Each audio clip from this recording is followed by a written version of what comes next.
Hello and welcome to Nature Talk on aftercast.com, where James and Tina will be your hosts for the next 30 to 45 minutes discussing nature as we see it. Join us each Wednesday for a new episode of Nature Talk. Hi, this is James and Tina, and welcome to another episode of Nature Talk. Today is episode 1 of our show. And it looks like I might be doing this by myself.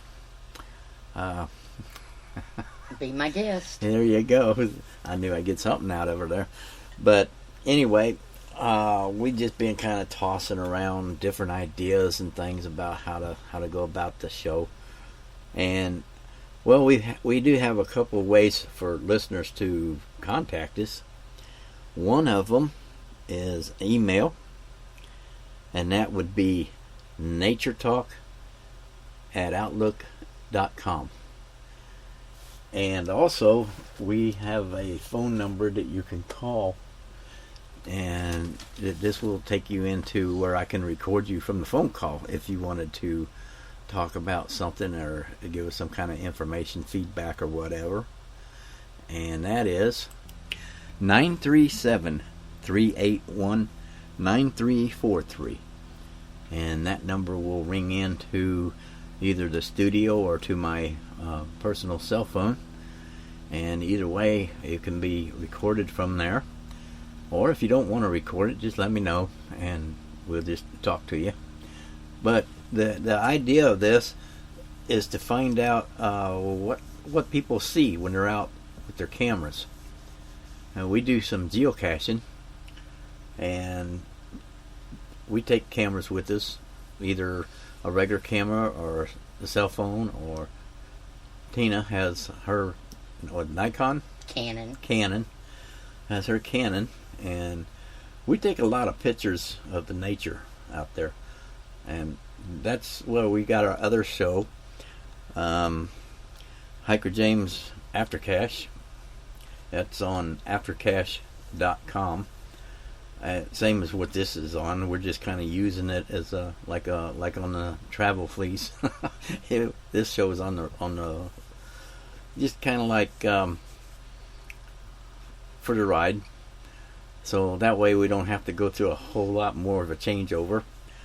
But anyway, we take pictures and we post them and show them to people and tell about what they are, where they're from. We take trees, we take animals, birds, insects, yeah. And then we try to figure out what we got the pictures of. And that's a little hard to do, but I notice a lot of people know what the animals and things are that they find, or even plants. It's just a variety of nature is what it is. We just see something that's interesting and we take a picture of it. So this is kind of like what this show is going to be about, is collecting information from other people of what they take snapshots of, whether they're a good picture or not. You could send us a picture through that email and maybe describe a little bit about it, what kind of a picture, what it is, where it is, how you happened to stumble across it. Was you out just on a walking trail, or was you on a fishing trip? You're out in your backyard? Yeah, out in your backyard. We got a lot of backyard buddies. We sure do. All my life I've lived in between Illinois and Ohio, and probably about half as long in Ohio as I have in Illinois. And we're in Florida now, down here in Naples. Been here since the 1st of December 2014. And I'm retired, and I was wanting to do this show along with my aftercache.com program. Photo caching is what we call it. And we'll get into that caching thing here in a little bit, let everybody know what we're talking about, because I know a lot of you might not. We're going to confuse them. Yeah, we're going to confuse you real big time there. But anyway, we'll just kind of stick to the photos part of it, the Nature Talk. And I know that a lot of people in different parts of the world. This is a worldwide radio show. We reach out to UK, we reach out to Canada, Finland, all around the world. It doesn't matter. There's people from everywhere that listens to these shows, and so they might not know what this certain animal is, or tree, or whatever it is you got a picture of. And that's how we communicate with other people around the world what we have where you live. So it's kind of interesting, because a lot of people on the other side of the world, they just really don't know what to think of some of the things that we see here. It's like when we go geocaching. We either walk, ride a bike. I've seen them on horseback, and some of them you can drive to, just drive from one to the next. But I seen a picture of a geocacher over in, I can't remember the country he was in, but he parked his camel and to find a geocache. Arabia? It might have been. I can't remember where it was from, but yeah, he parked his camel. He had a picture of him standing there with the cache in his hand. That's pretty cool. And his camel sitting there. It was interesting to me, so I know that to them, what we have over here would be interesting to them. I'm sure. So we take these pictures, and we'll post them on a site that we put all our other pictures on. It's on Tumblr, and put the little description of what it is, where it is, and all that. So that's what we have kind of ideas of doing on this show. Pick an animal, talk about it, let them know a little bit about something, just a little bit about the animal, and there we go. There we go.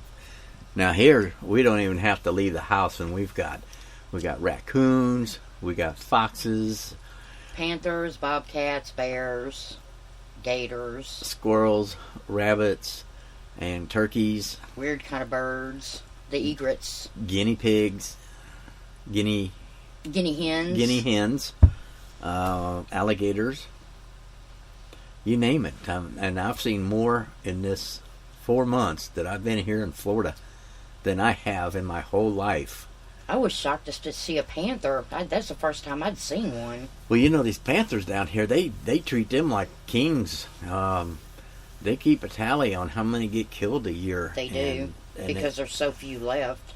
And if they get hurt, where haven't been killed, they'll take them and wean them back to where they're healthy again. Then they put a tracker on them so they can keep track of where they are and how they're doing. Right. And there's signs out there, like panther traffic.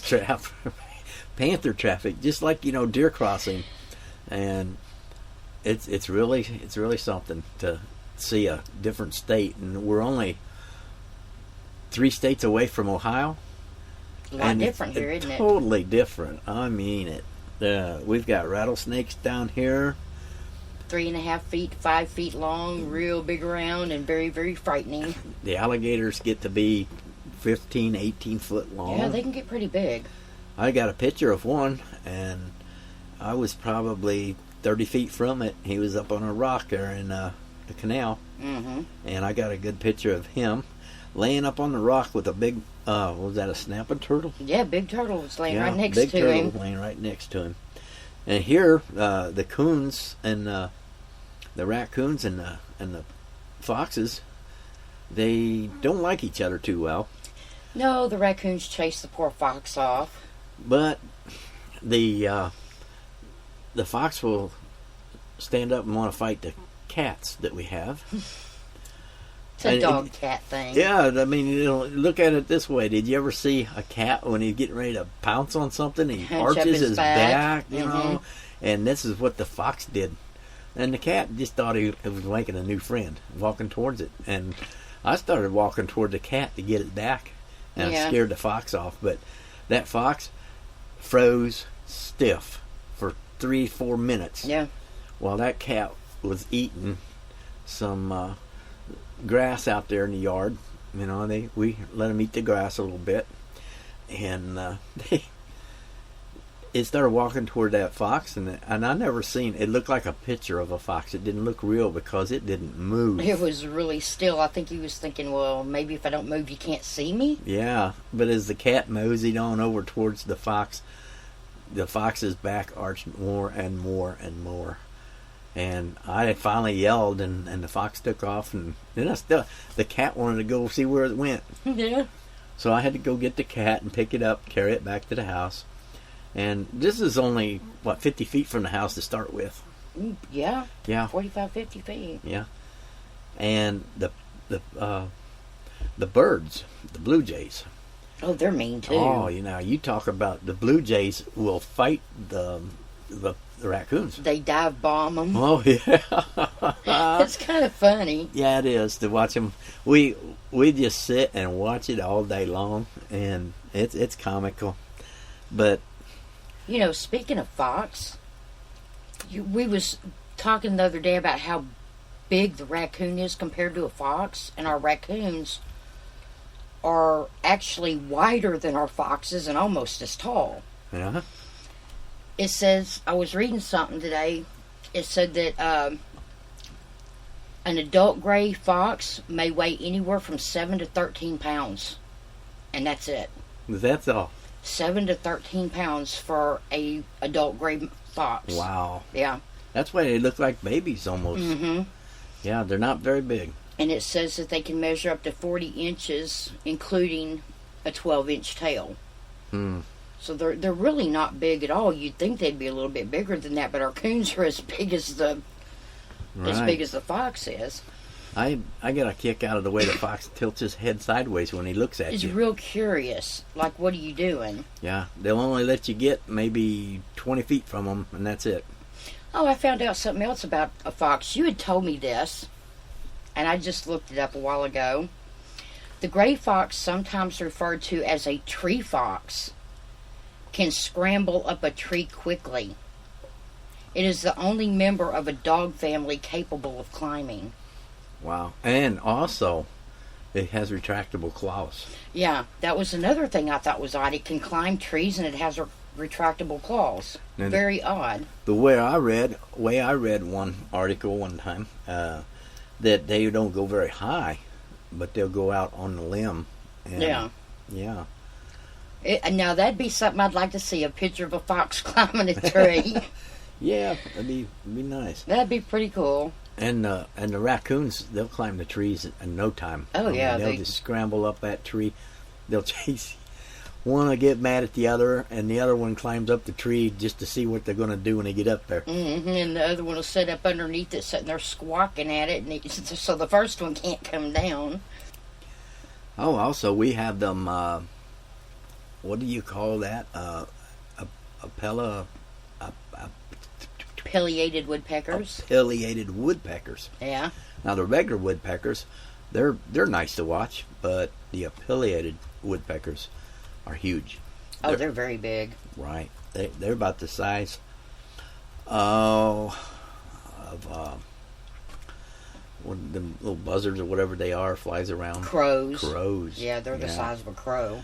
And when they start pecking on wood, you know that it's the big one. Yeah, thump, thump, thump. Not when them little bitty... Yeah, the little one goes like that, and this one goes... Exactly. Oh, well. Wow, man. And to listen to the different sounds of the birds, too, we've been kind of trying to distinguish the sound of the bird to what it is. Oh, here you go. Talking about pileated woodpeckers. It says, pileated woodpeckers whacking at dead trees and fallen logs in search of their main prey, carpenter ants, leaving unique rectangular holes in the wood. Rectangular. That's what it says. That takes a carpenter skill. I'm telling you. Of course, they're good at it. Yeah. I don't think I could go out there and peck a triangular hole with a hammer and chisel. No. Wow. Yeah, it's amazing, like I said, all the things down here that I've never seen before, and I'm kind of like learning all over again. Well, there's a lot of things you've seen here that you probably wouldn't see up there. Oh yeah, yeah. I've seen rabbit, squirrels, and we got possum too. Oh, yeah, our little neighborhood possum. Yeah. Well, I should say our little backyard possum. They come out at night. Now they'll run away if you shine a light on them and then shut it off, and then turn it back on. They're gone. Yeah. They leave. That's it, buddy. They ain't gonna stay around for no headlight shining at 'em. No. Oh. Yeah, so we like to talk about the nature things, and we've seen some bushes and plants and things out here that I haven't never seen before, like the wild coffee bean plants Mm-hmm.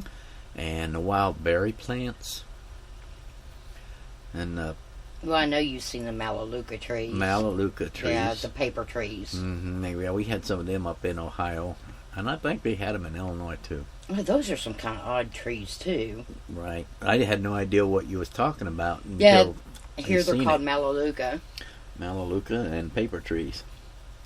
They look like shredded paper peeling off of the tree. Yeah.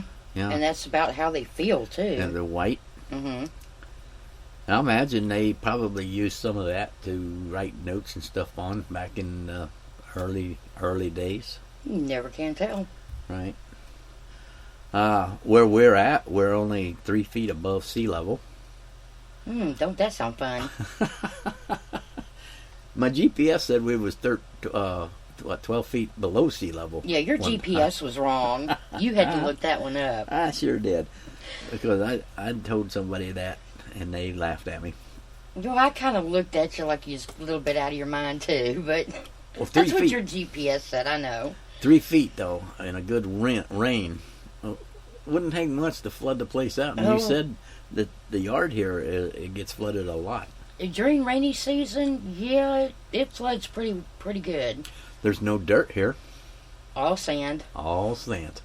And Well, we're close to a beach. What do you expect? Right. So what? 7 miles from the beach. I think about 7, yeah. Be 12 from here. Time you go around. Yeah.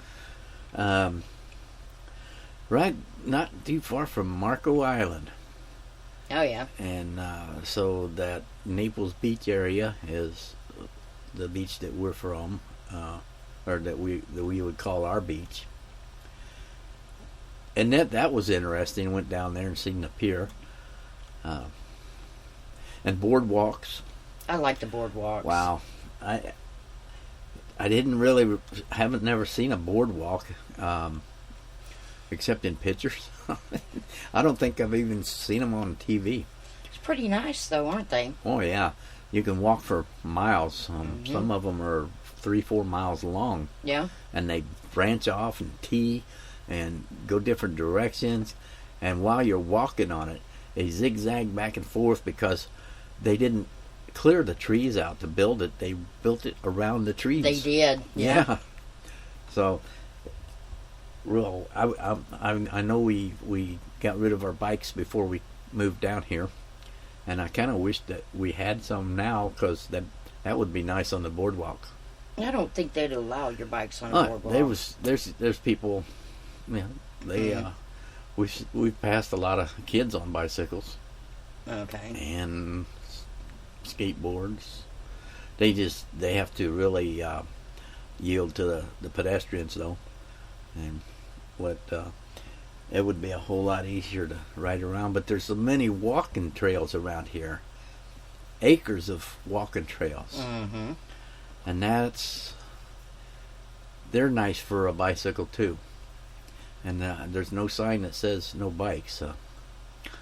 So yeah, you could ride your bike down these little low sandy walking trails, and it's easier to walk. Believe me. What about that horseback trail? Yeah, I wouldn't want to try to ride a bike. No, on not that. to ride a bike, but to walk. It wasn't all that bad. That wasn't too bad. No. You have to really be careful when you hear riders coming up on their horses because they get spooked. Oh yeah. When we was geocaching out there one day, it was about 1/10 of a mile on the trail, and the instructions on the cache page said that don't be stealth out there. Don't try to hide yourself. Right. Because the horses, when they do see you, they're going to get spooked thinking that it's an animal and that it will attack them. And so what you're supposed to do is holler at the rider before he gets there, and hey, how you doing? I'm here. Let the horse see you that you're a human. Well, you don't want the horse to throw the rider either.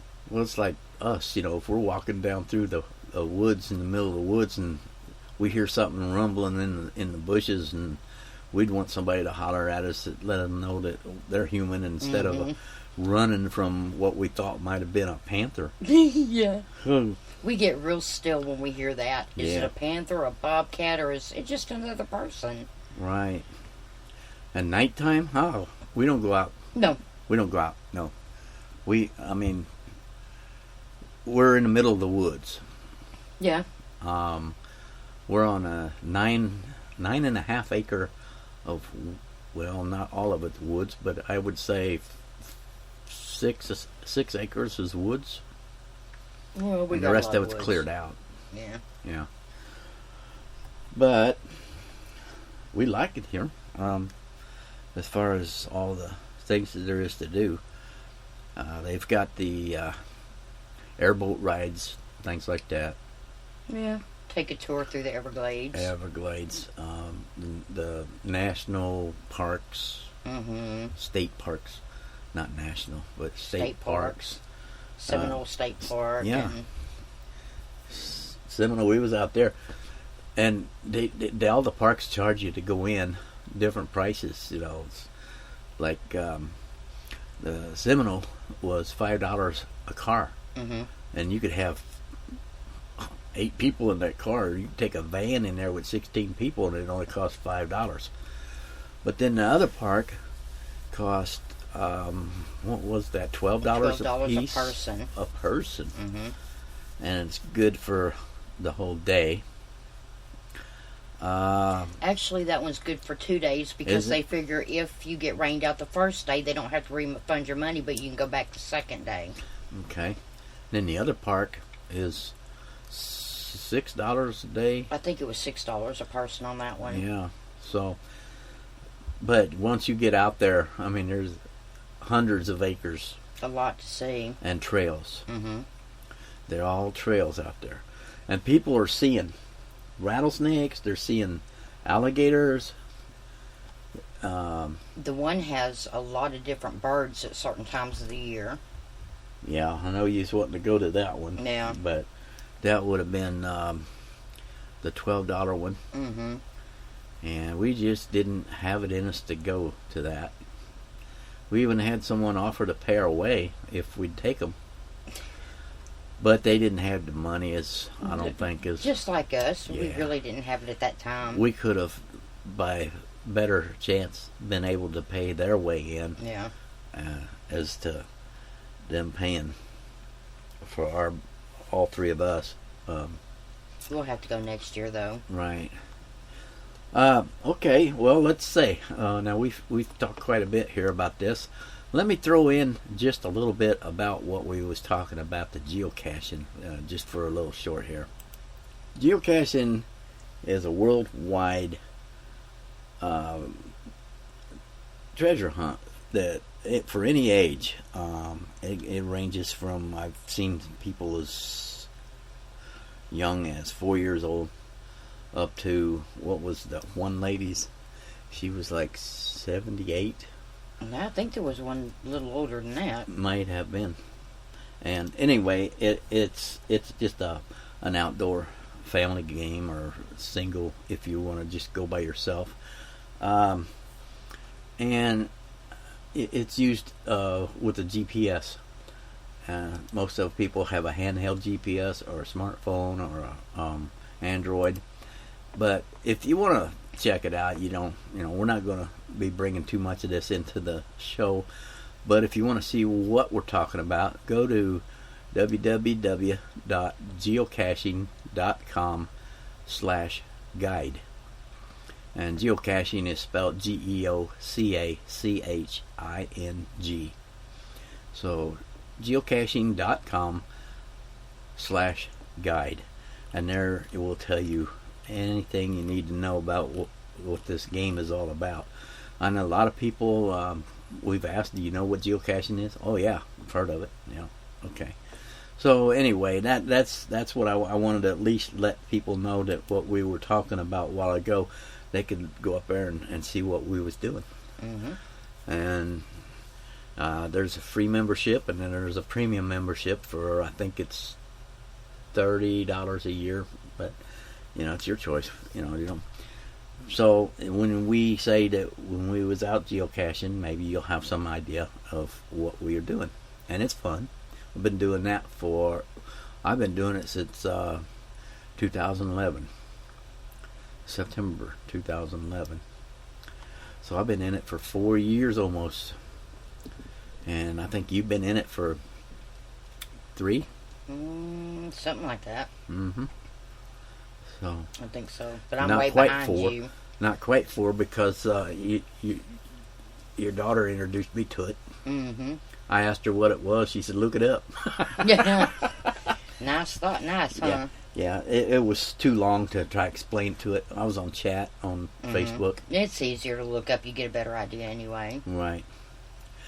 So anyway, whatever you people out there, your listeners, think about this show, we hope we hear some feedback on it.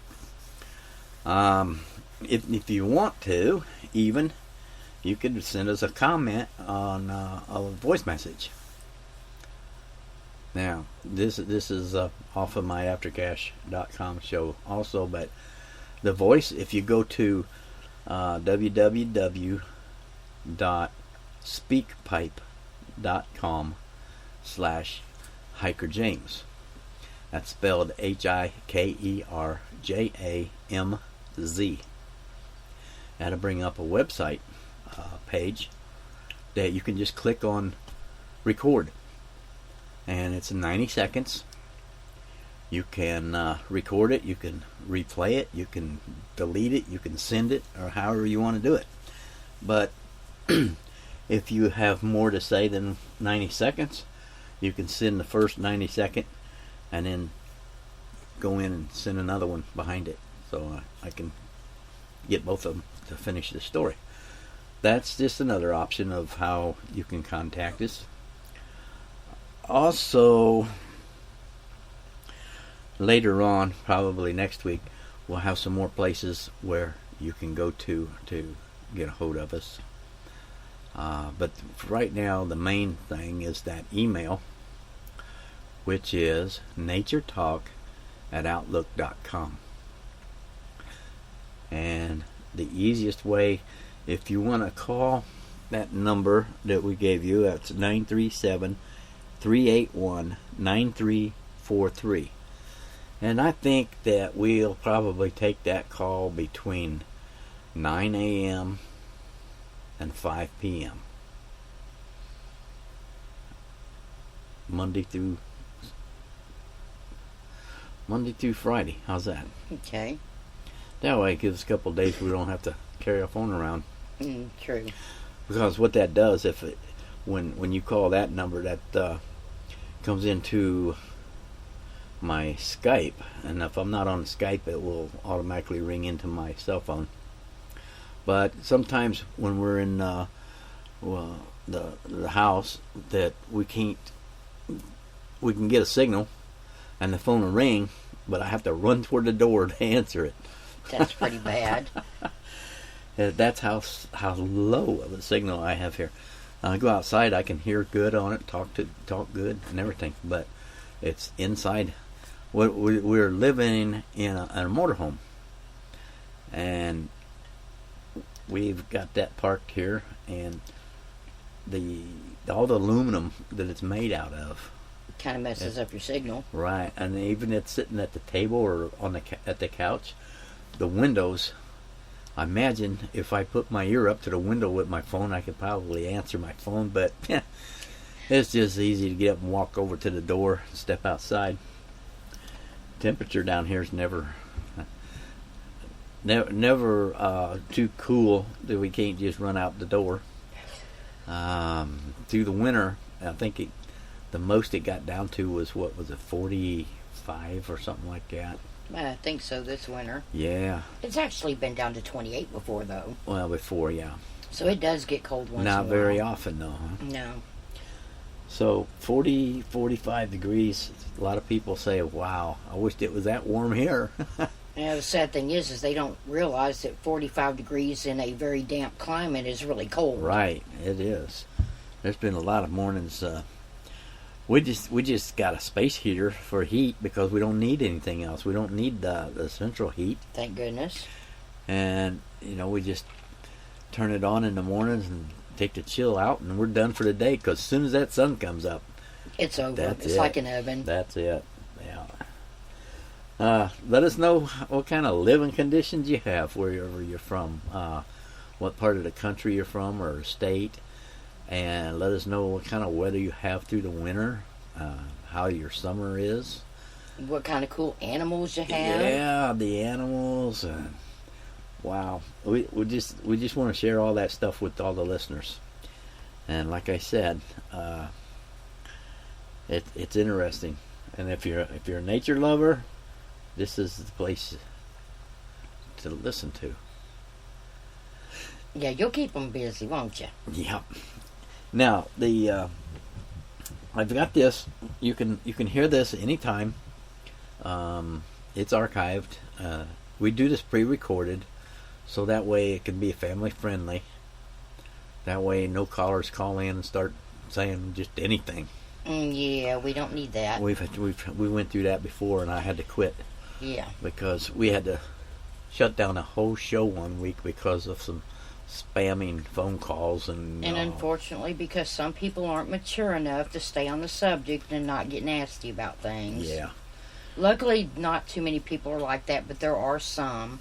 We even screened the people before they got on live. The problem is you can screen them, but once they get on the air, they can say anything they want. Yeah, and you have to be trigger happy to knock them off the line there, and then say, "Oh, missed that caller," and so oops, we sorry, got disconnected. They do call back though. Yeah. But yeah, aftercache.com, AFTERCACHE.com. And that's where we do our geocaching show every weekend. We usually have it out sometime Sunday. And so this is going to be a midweek show, Nature Talk. We're going to try and have that every Wednesday. Yeah, we'll see how long that goes. When I say we're going to try to, even this, that's just like the other show. We're on episode 39. I think so. And most of those numbers we've been on time. Yeah. And there's been a few times that we didn't get it out till Monday. And I think one time we didn't get it out till Tuesday. So that was when we was right in the middle of moving from Ohio to here too. Yeah. We was trying to set up but here. But there's no way to let people know without getting on there and putting on an episode. Well, that's why we told them next week. Well, we're in the middle of trying to get it situated, and. But this week, this show is midweek, so if our show doesn't come out on Wednesday, look for it Thursday. And we're going to try to be more accurate because I can see where people. I've been watching the stats on it and on the other show, and I know a lot of people they come out on Sunday and they listen to it Monday on the way to work. Mm-hmm.